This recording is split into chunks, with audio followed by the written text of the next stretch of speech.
Ever mess up so bad you're like, nope, not my fault. No way, no how. I didn't even have a choice. Happens to the best of us. It's that knee-jerk blame shield we humans pull out. But it kind of makes you wonder, when are we actually responsible for what we do? Like, what are the rules of the game? Right. It's a big question, and lucky for us, we're diving deep into that very question today. That's right. And the bedrock of all this is a concept philosophers have been kicking around for ages, the principle of alternative possibilities, or, PAPI for short. PAP. Yeah. Catchy. Okay, break it down for us. What's the deal with this principle? Well, simply put, PAPI says you're only morally responsible for something you did if you could have done something else instead.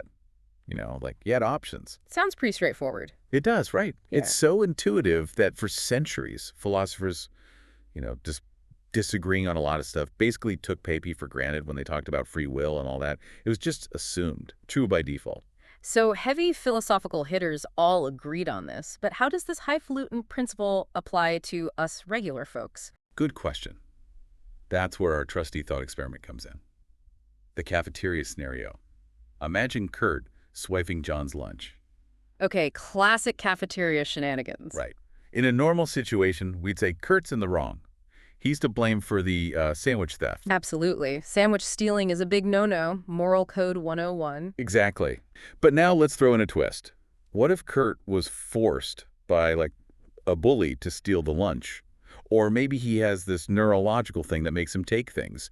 Or imagine Kurt got brainwashed.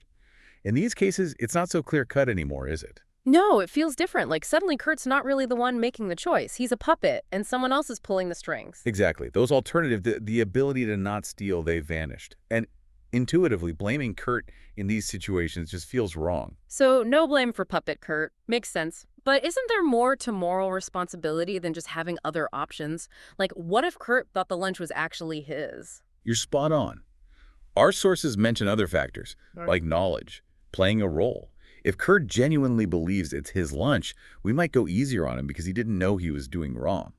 There's this epistemic condition, But for today, we're laser-focused on PP, just this one principle and its wild implications. PMAP front and center.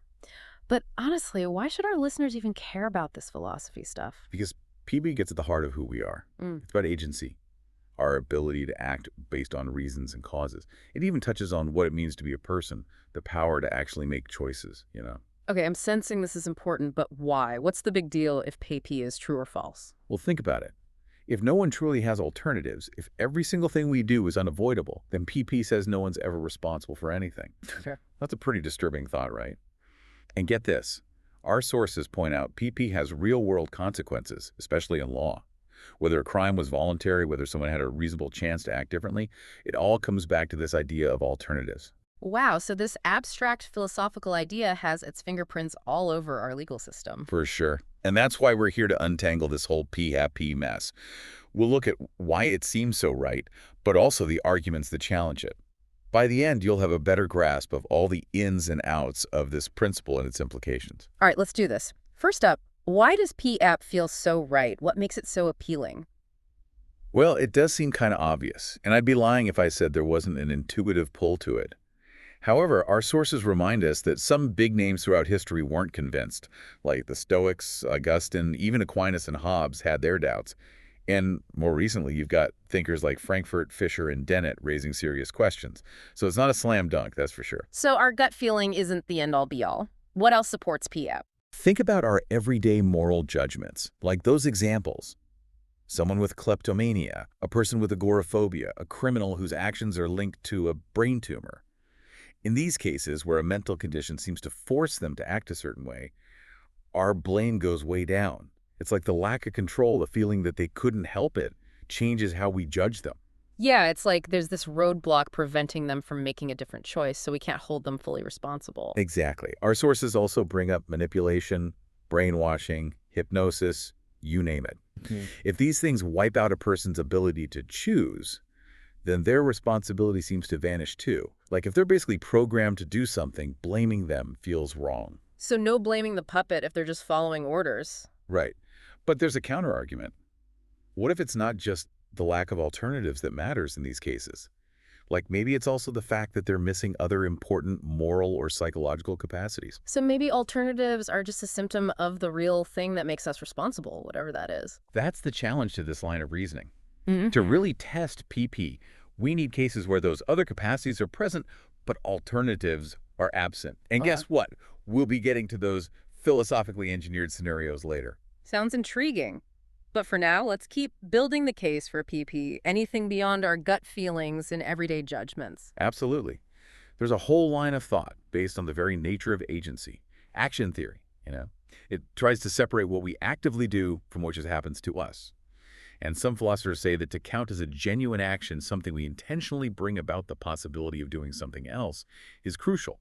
Like being startled awake by a loud noise isn't an action. You couldn't have avoided it. It just happened. So if having a choice is baked into what an action is, then moral responsibility, which is about our actions, would automatically need alternatives. Precisely. And this idea gets support from some forms of agent causalism. This view says that the special thing about our actions is that we are the cause, not just some chain of events, but us. Now, if you add the idea that agent causation itself needs alternatives, like if a force compels you, you didn't do it, then responsible actions also need alternatives.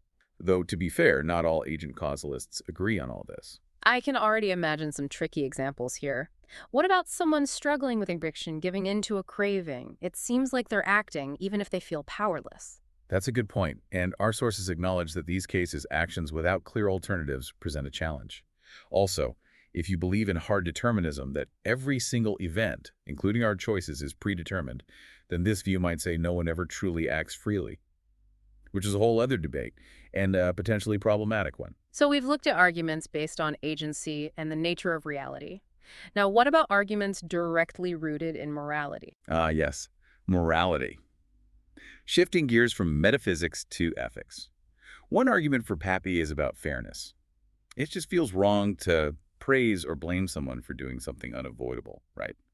Morally, you're only a target for blame or praise if you had a genuine choice. Yeah, that lines up with our cafeteria intuition. Yeah. But is there a flaw in this fairness argument? Some philosophers argue that fairness itself depends on these ideas of praise and blame.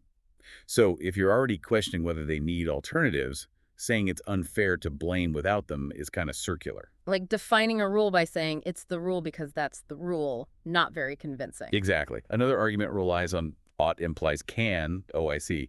The idea is you can't be obligated to do the impossible. You can't blame someone for not ending world hunger because they can't do that. Okay, and how does OAC tie back to PEP? Well, let's talk blame. If someone's blameworthy, they ought not have done the thing. And ought not means they could have not done it, which sounds a lot like Pat, at least for blame. So it works for negative responsibility or what you shouldn't do. But what about praise, what you should do? Good point. It's not as clear cut there. Hmm? Finally, there's the what should he have done defense. Like, if you blame someone for coughing during a concert, it's assumed they could have not coughed. But if they couldn't help it, maybe due to allergies, then blame seems off. If there was truly no other option, it's hard to justify blaming them. So we've got a bunch of arguments for pet peeve, from gut feelings and everyday stuff to ideas about agency and morality. But like you said earlier, there's another side to this story.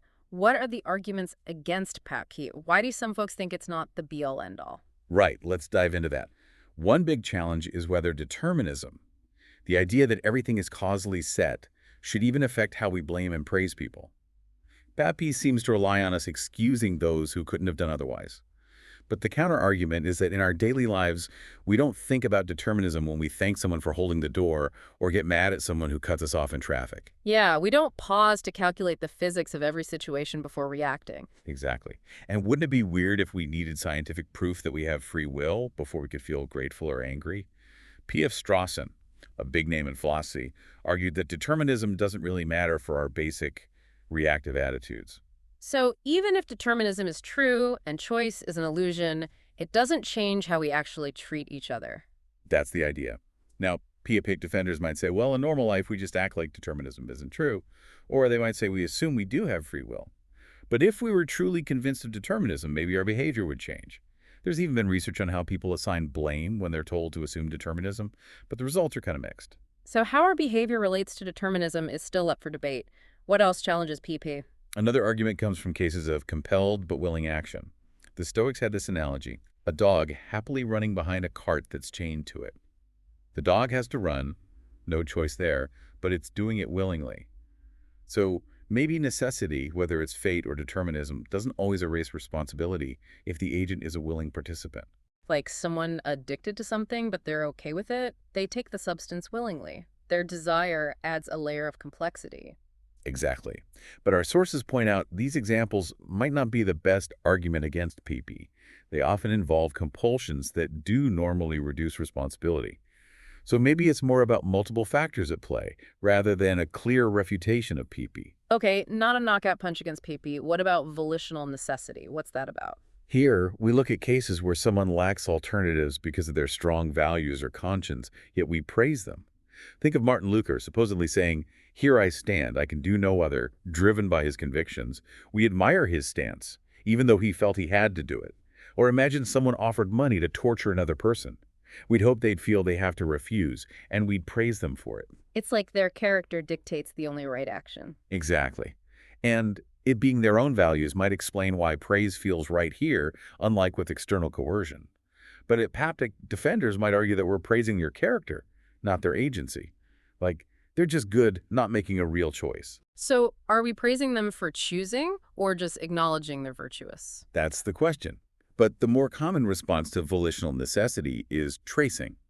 The idea is that even if Luther couldn't act differently at that moment, he's still praiseworthy because the character that led him there was shaped by his past choices, where he did have alternatives.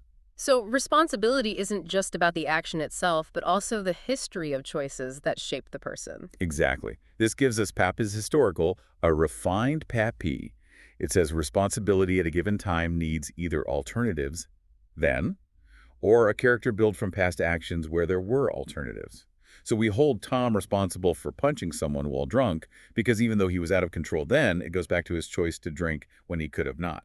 That makes sense. It addresses a lot of those counterexamples by looking at earlier choices. So, to challenge Pappy, we need cases without this historical link actions where responsibility is totally direct. You got it.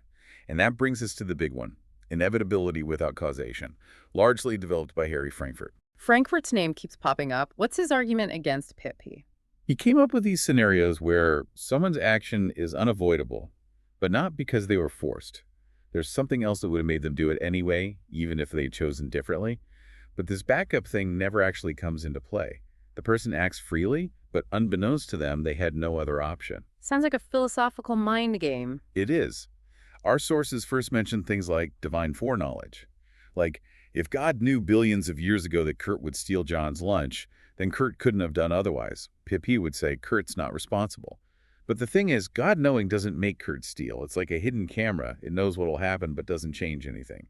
So, if we still feel Kurt is responsible, then maybe PP is wrong. The inevitability isn't a causal chain, but prior knowledge. That's a subtle but important point. Any other examples of this? Locke's Content Prisoner is another classic one.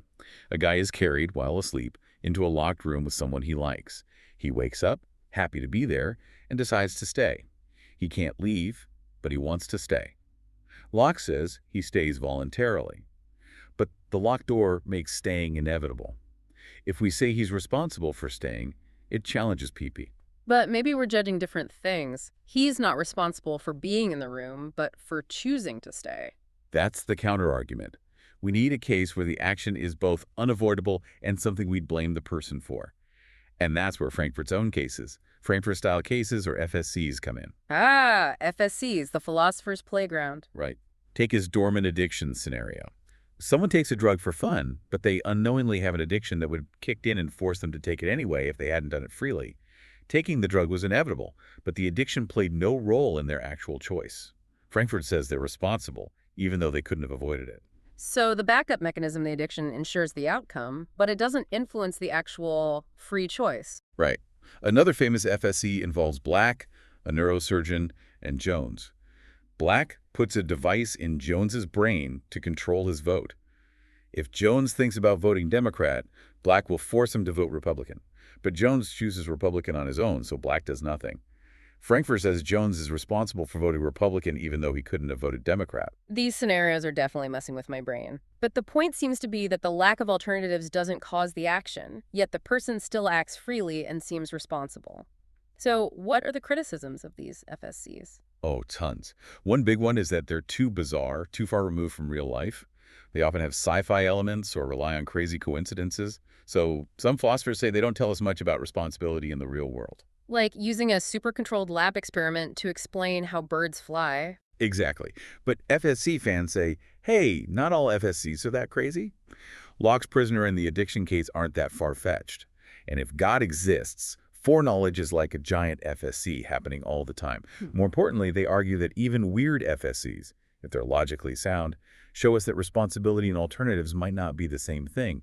Alternatives might just be a common side effect of responsibility, not what makes us responsible.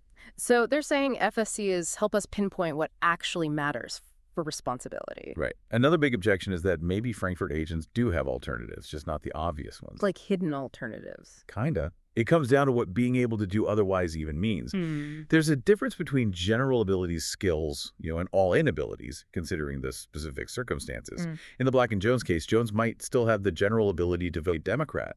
Black's device is just a what if. It doesn't erase Jones' basic ability. So he can't vote Democrat in that situation, but he still can vote Democrat generally, and maybe that's enough for responsibility. That's the argument. It leads to PAP General, a modified PP. This version avoids the FSC problem and fits with the idea that determinism doesn't erase our unexercised abilities. But then, is Papki General prone to its own weird counterexamples? And does it really capture what we mean by alternatives for responsibility? Some say responsibility needs more than just general ability. So what kind of ability to do otherwise really matters? It's getting complicated. It is. And there's another way FSC agents might have alternatives, flickers of freedom, or minimal alternatives. The idea is that even in FSCs, they might have some tiny alternative, just enough for PAMP. Like maybe Jones could have felt like voting Democrat before Black intervened, even though he didn't. Or maybe Jones could have just not voted Republican, letting Black take over. But those seem like weak alternatives. The feeling didn't lead to anything, and the other option makes Jones a puppet. That's exactly what Frankfurt folks say. They agree these flickers might exist, but argue they're not strong enough for real responsibility. How can an alternative where Jones is controlled be relevant when he actually voted freely? But some PP defenders say alternatives don't have to be huge. They just have to show the agent wasn't totally determined. So it's all about what kind of ability to do otherwise counts. Exactly. And this leads to a big criticism of FSCs, the dilemma argument. A dilemma? Sounds ominous. What is it? It focuses on the thing the intervener relies on, in Black's case, the device detecting Jones's inclination. The dilemma says either this sign determines Jones's choice or it doesn't.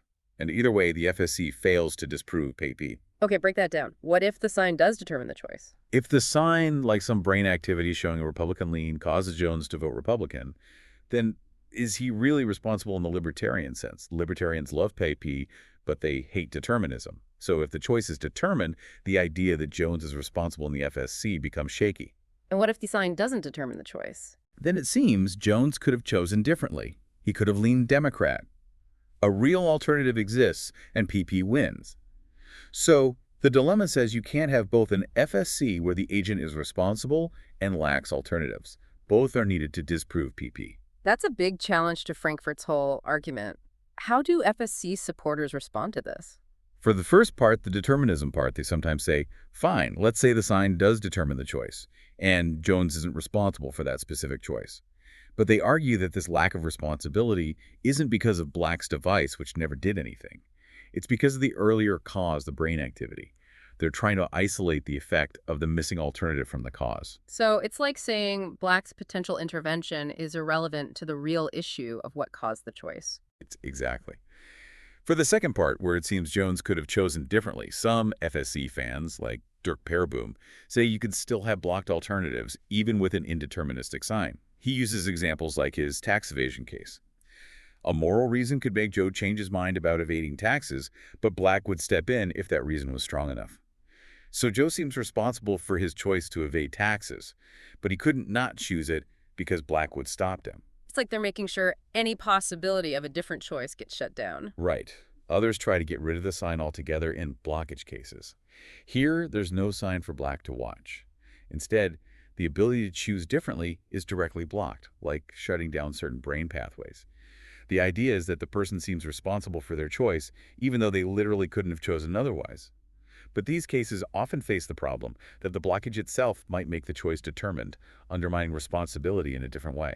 Man, this is getting deep. Every solution creates new problems. That's philosophy for you. All right, so what happens if we say, okay, maybe PayP isn't perfect? What then? What about free will and all that, especially if determinism is true? Well, remember, PayP is a key part of the classic argument against free will under determinism. Hmm. It goes, determinism means no alternatives. No alternatives means no responsibility. That's PAP. So determinism means no responsibility. If we ditch PayP, compatibilists, those who think free will and determinism can dodge that second part and avoid explaining how we have choices in a determined world. So dropping PP might be a win for compatibilism, but is it really that simple? Not quite. Even without PP, some argue that how determinism blocks alternatives by actually causing everything, not just being a what-if like in FSCs, might still kill responsibility. The concern is that in a determined world, we act as we do because of the whole history of the universe leading to that one outcome. So it's not just about missing choices, it's about the cause of our actions being outside our control. Exactly. This pushes compatibilists to find new ways to explain responsibility without relying on alternatives. One idea from Frankfurt himself is about whether we identify with our motives, even if those motives are determined. Another idea from Fisher and Ravisa focuses on whether our choices come from a reasons-responsive mechanism, something that can understand and react to reasons. They say this is enough for responsibility even without being able to do otherwise. So ditching Pappy doesn't end the free will debate, it just changes the battlefield. What about incompatibilists? Can they still argue against responsibility under determinism without Pappy? Yeah, some use the direct argument or source argument, which skips by P. They say that if determinism is true, our actions come from stuff we don't control, the starting point of the universe and the laws of physics. And if we're not responsible for the root cause and our actions are just outcomes of that cause, then we're not responsible for our actions. This blamelessness transfer doesn't need the no alternatives idea. But even this argument gets challenged by FSCs, which some say show responsibility is possible even when an outcome is inevitable due to something we're not blamed for, like Black's device. It's like every concept is tangled up with the others. Definitely. And the FSC debate has led to attempts to tweak or replace PayP with something less vulnerable to these counterexamples. Like what are these replacements? Some focus on refining responsibility for actions. Michael McKenna, for example, proposed PayP significant. It says responsibility needs an alternative that's within our control, not morally worse, and something we could reasonably consider doing. This tries to fix the idea that PayP counts any old alternative, even silly ones. So being able to wiggle your toe instead of robbing a bank isn't a good enough alternative. Right. Others focus on responsibility for consequences, proposing pro-P consequences.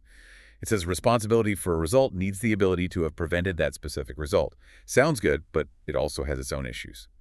Then there's PAPI omissions, saying responsibility for not doing something needs the ability to have done it. This one also seems vulnerable to the same attacks as PayP, leading to discussions about whether responsibility works differently for actions and omissions. It's like fixing one hole in a boat just creates another leak somewhere else. The joys of philosophy. Well, this has been a wild ride through the principle of alternative possibilities.